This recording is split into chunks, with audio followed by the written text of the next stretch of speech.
ئەمڕۆ لە بودجەی پەسەندکراوی ساڵی 2024 پشکی موچەی موچەخۆران بە تقریبا 965 ملیار دینار خەمڕێراوە.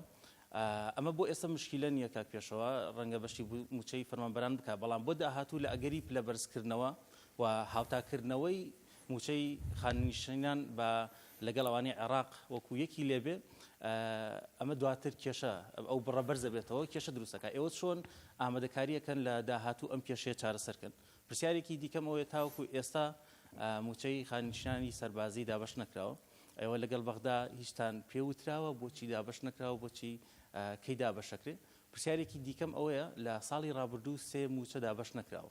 ئەمڕۆ لە وەڵامی چەند پەرلەمانتارێک تەیف سامی وەزیری دارایی عێراق وتێتی ئێمە لە 2023 موچەمان نردووە، بەڵام ئەبێ حکوومەتی هەرێم دابەشکا، بڵ لە کاتێکدا حکوومەتی هەرێمەڵێ ئەوە ئەرکی حکوومەتی عێراقی و ناوەندە ئەبێ موچەی ئەو 3 موچێ دابەشکا، و دادگای فدرالیش خۆی لێبەری کردو لەوەی کە مختص نییە بۆ بابەتەوە. سەرۆک وەزیرانی عێراقیش هیچ وەڵامێکی نییە بۆ بابەتە.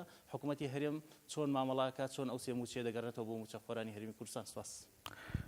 دەستت خۆش بێ. مەسەلەی داهاتوو جارێم بە قسە لەسەر ئەو بکەین. هێشتا قەرزی موچەی مانگێکی هێزانامنیەکانی ئێمە نەدراوەتەوە، ئەکەوە قەرزە بێ بدرێت لەلایەن حکوومەتی فیدراڵیەوە. بێگومان ئەم موچە و بودجەی کە بۆ هەرێمی کوردستان دیاری کراوە لە پەرلەمانەوە دیاری کراوە، و کاتێکە مدەی تەواو بێت کە بۆ 3 ساڵ دیاری کراوە ئەم پرۆژە یاسایی بودجە، بێگومان ئەو کاتە پرۆژە یاسایەکی تازە ئەبێت کە دۆخی هەرێمی کوردستانی تیا ڕەچاو بکرێت و پابەندی هەبێت لە جێبەجێکردنی مادەکانی ناو پرۆژە یاسای بودجە. ئەگەر بێت و بەشە بودجەی هەرێمی کوردستان بنێردرێت، ئەمانەی کە بەڕێزت باست کرد نابنە کێشە بۆ داهاتوو، و ئێمە ئەمانەوێت لەسەر ئەو ڕێڕەوە بڕۆین کە بە دوای چارەسەرەوەین، و نامانەوێت ئەم کێشانە جارێکی دیکە دروست ببنەوە. بابەتی ئەوەی کە وتت وەزیری دارایی عێراق، وەزیری دارایی عێراق خلاف هەیە لەم قسەی. 3 مانگی موچەیان بۆ هەرێمی کوردستان نەناردووە تا ئەوکو حکوومەتی هەرێمی کوردستان دابەشی بکات.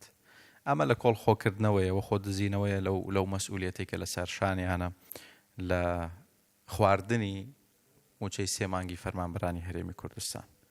حکوومەتی هەرێمی کوردستان نەوتی لە لای خۆی نەبووە، و ئێوەزان کە دەمێکی درێژە نەود نانێرێتە دەرەوە، ئەرکەکە لە سەر شانی خۆی نەبووە هەتاوەکو لە بەرامبەر پێنەدانی موچەیە قسووری نواند بێت. هەر پارەیەک نێردرا بێت حکوومەتی هەرێمی کوردستان بە زووی دابەشی کردو، ئیجائیتر بە 1000 تەقەلا و پڕکردنەوە و زەخت و فشار و داهات و کۆکردنەوە ئەملاولا هەتاوەکو وای لێ کردووە، چونکە هیچ کاتێک ئەوان موچەی تەواویان بۆ فەرمانبەرانی هەرێمی کوردستان نەناردووە.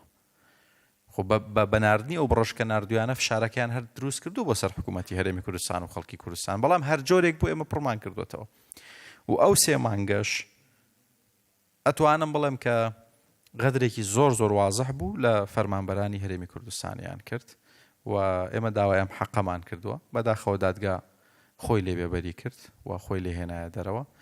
بەڵام وەک چۆن ئەو موچانەی کە پێشتر حکوومەتی هەرێمی کوردستان لە ڕابردوو بەهۆی قەیرانی دارایی و دابەزینی نرخی نەوت و شەڕی داعشەوە خۆی بێبەری نەکردووە لەیان و خۆی بە مەسئول زانیوە لە بەرامبەر خەڵک، لەم 3 موچەیەشدا حکوومەتی فیدراڵ مەسئولە بەرامبەر بە خەڵکی هەرێمی کوردستان.